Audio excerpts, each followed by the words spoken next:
Oh my The goodness. sun's setting. It's literally. Yo! How come the second we turn in here, it just starts going sunset? Oh, I've seen that. What? The hospital, I think, is the other way. You have reached your destination. No. It says no trespassing everywhere. Oh my god, this looks so creepy. Holy hell. Are we literally gonna die? All right, there's. That door's wide open. Oh my. It is pitch black in there. All right. So today's video is a documentary about Letchworth Village.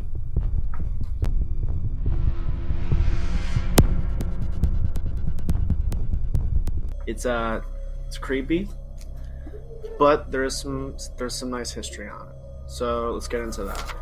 It's located in Thiels, New York, and it is a village that is abandoned, and it used to house the mentally and physically inept or disabled. It opened in 1911. So basically what happened is they would test like viruses, most notably polio, on these kids, and they would just kind of just see what would happen. After the first patient showed no signs of the virus being polio, when they first tested on them, they were like, all right, just put it on everyone, basically. And then in 1996, the institution closed down.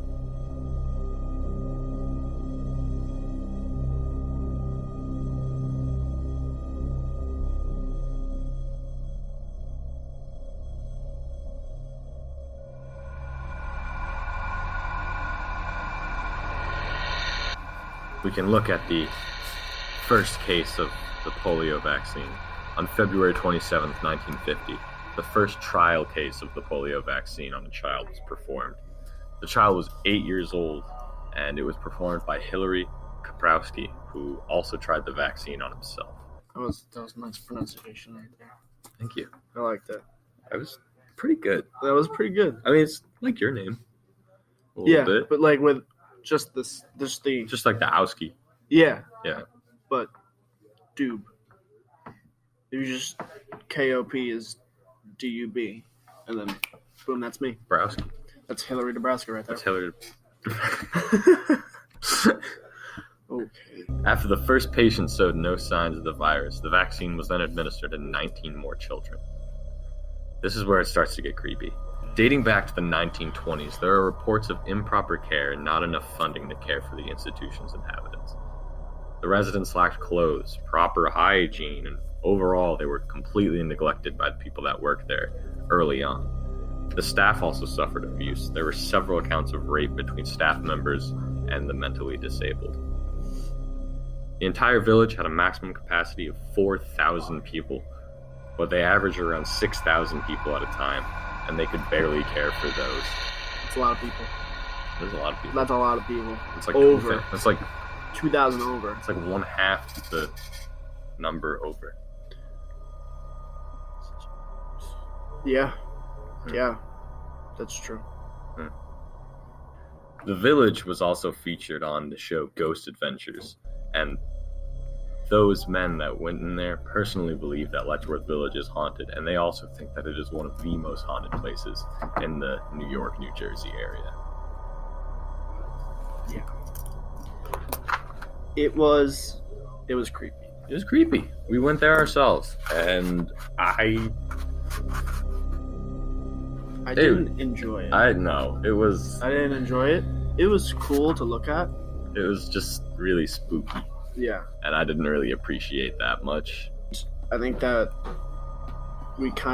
people just go there because it's kind of spooky, but they don't really understand the history behind it. So that's what we're trying to do with this video. And knowing the history behind it and going there made it a whole lot worse. Yeah. They would kind of just like test a whole bunch of stuff on these people that couldn't really care for themselves. So that's kind of, I don't know. That's not good. It was spooky. That's gonna sound spooky on that.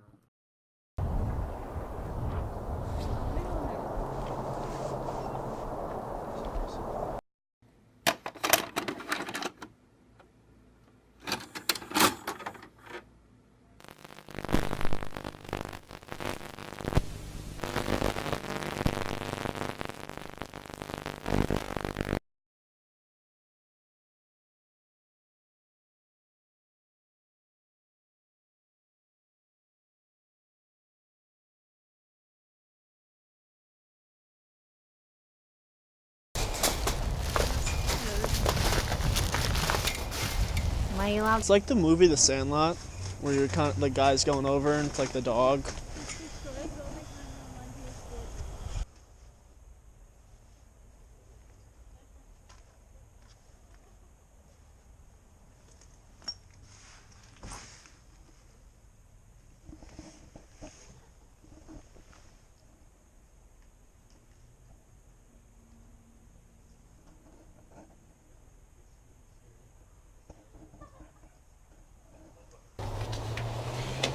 Did you get it? Okay. Oh my god, that is terrifying. Get a video. Holy. When this comes out. That's what I'm saying. That window is broken.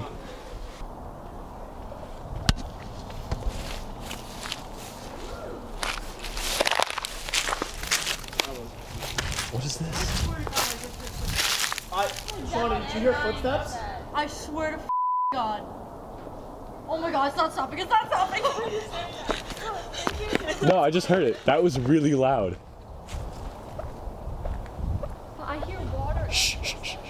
No, I swear to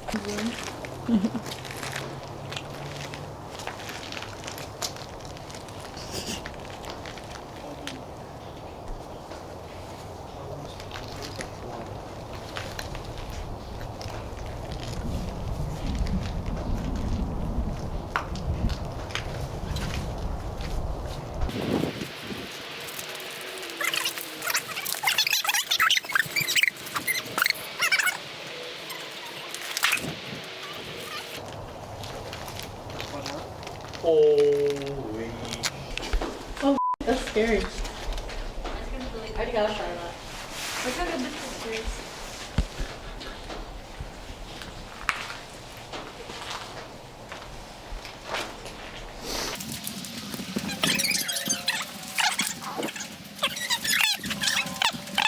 My God, Rory. Flashlight. No, Sean, I gave you a job. Oh, this is where we first looked. There's a thing in the corner hanging, yeah. Oh, look at that. What is that thing? I wonder if people come here to kill themselves. No way. What is that in the corner? Like that. Like What? that. That thing? The hanging thing? What's that?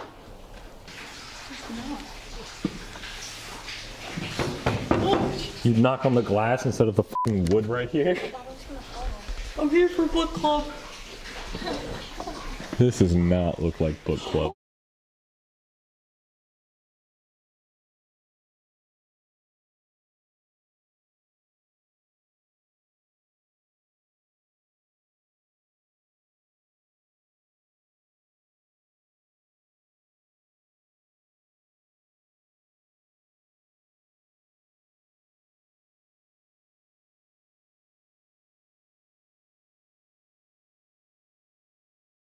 Well, I visited the state institutions for the mentally retarded, and I think particularly at Willowbrook that we have a situation that borders on a snake pit, and that the children live in filth, that many of our fellow citizens are suffering tremendously because lack of attention, lack of imagination, lack of adequate manpower.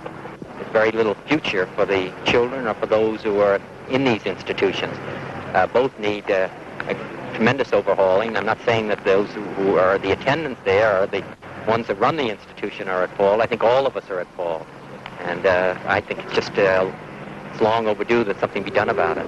North of the city, on the way to Bear Mountain, is a lovely-looking place called the Letchworth Village Rehabilitation Center. Set among the hills and woods of suburban Rockland County, a passerby could easily mistake the place for a country club or a college campus. But the early morning mist gave the place an eerie feeling like a set from a horror movie, and once inside, that feeling became suddenly appropriate. Congressman Mario Biaggi had planned an official tour of the facility for 10 o'clock in the morning, but by this time, wary of what I felt were attempts on the part of the Department of Mental Hygiene to make the situation look better than it really was, my camera crew and I got there 2 hours before that. As the hour of the official tour approached, bundles of clothing were brought in for the children and a process of cleaning up was begun. Even so, none of these cosmetic changes could do much to improve the place. Who's in charge here, Jerry? This is Mrs. Nixon. I'm Congressman Biaggi. How are you? Why are these patients unclothed? We don't have enough clothing. We don't have the proper help to keep clothing on them. We have a few nudists that will not keep clothes on. They will pull them off. But most of all, we don't have the help to keep the kids properly dressed. You're talking about more money for the institution. Well, that we could use because then we will have more help. How understaffed are you? Very understaffed. There are days we have 4 or 5 attendants to take care of 100. Condition in a very beautiful ground, very well-built buildings. Where inside we have housed the children of many of our citizens who are subjected to what appears to be the worst possible conditions I've ever seen in my life. I've visited penal institutions all over the country. I've visited hospitals all over the country. I've visited the worst brigs in the military. Nothing's like it. I've never seen anything like it.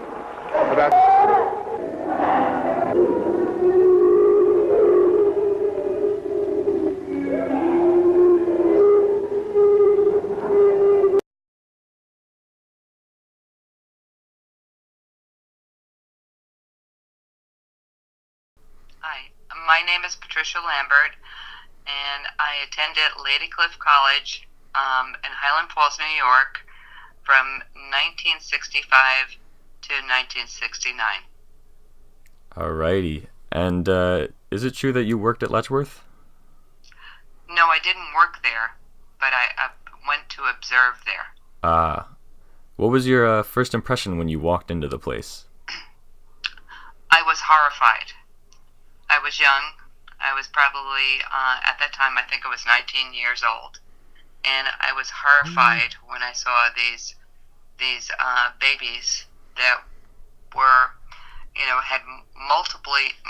they were multiply disabled, or they had birth defects, and they were roaming all over the place.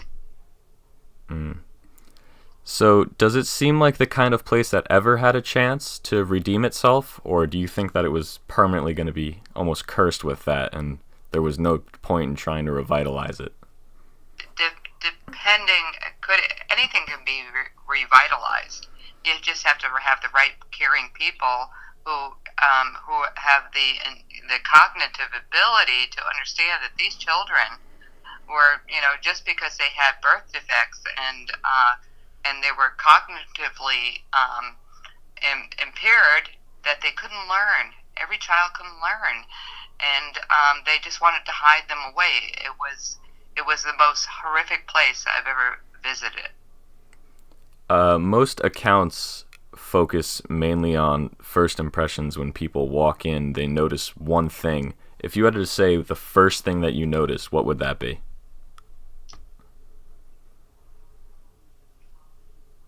These poor babies just roaming around, needing to be held and picked up and loved. What were the children's reaction to you coming into this place? Right away, they were almost climbing on you.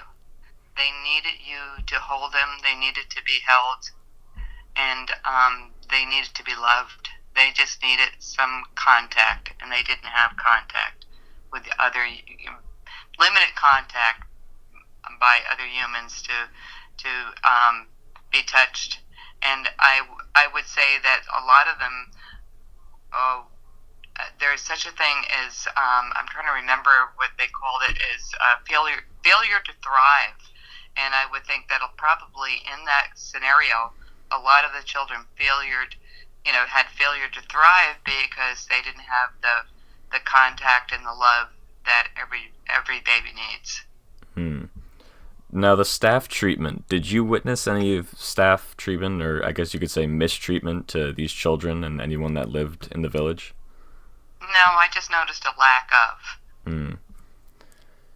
So, how much has changed in these past couple of years, considering that the institution's only closed down, pretty recently, talking history standards? It's amazing the amount of changes because I'm a retired special ed teacher who taught in a class with multiply disabled children. These children would have been in Letchworth Village, and my children, they all learned to read. They learned to communicate. They learned to be socialize with other children and have a life that was so much better than what they any child would experience in Letchworth Village. I just could not believe the difference, because by the new laws, no child left behind, and it just made such a difference. And I think it was President Kennedy who came up with the laws that facilitated this to make these children have a much better life and be able to actually integrate into society where they couldn't before, and they just failed to thrive. Mm. So, what was the major fault of Letchworth? Was it the treatment of the staff? Was it the underfunding? Was it a mixture of everything? What was the main problem that it had that caused it to be such a terrifying place, especially for children? Ignorance. It was ignorance? Absolute ignorance. What makes you say that? Because they just thought that these children could not do anything. They just sequestered them, put them in a place. They didn't even try to teach them. They didn't try to make their lives better. They just thought that they just needed to be holed away someplace away from society where nobody could see them. And it was just complete ignorance of the times. So, well, that's really all we needed. Do you have any final statements that you'd like to say? Maybe how far we've come? Anything you'd like to say about it as a whole? Yes, as a whole, it almost makes me cry, because I have one little girl from my classroom. I'm a retired special ed teacher, and she came into my classroom at 7 years old, and she had cerebral palsy, very bad. She couldn't speak, hardly speak. It was very slurred, and she couldn't walk. She couldn't use her arms, and they believed that she had a low level of intelligence. Cognitively, they believed she was impaired. She came into my class, and I found out, Ryan, that she was brilliant. We took our time to spend time with her. She was the first one to learn to read, and she read fluently. She learned math, but anyway, make a long story short, I had her finally fought with the parents, and we had her mainstreamed into the gen ed population. By the time she was in 4th grade, she wound up winning the principal's award. She was so smart. That's incredible. She's graduating this year at the top of her class from high school. That is so. It's a matter of caring and loving these children, and that they're not limited. They're limited by people who don't realize how special they are. Yes, it's a very emotional topic. Thank you for everything here. I mean, working with these children, even myself, it's crazy some of the abilities that these have, and it really sucks, to put it, blatantly. It really sucks to think of what could have come of Letchworth, and how if it were today, could have been so much better, and how many more interesting people we could have had in our society. I agree with you, Ryan, and it's very emotional for me, because these kids were some of the most amazing children I have ever met, and it's just so sad that there was a place like Letchworth that, people didn't realize how amazing these children are.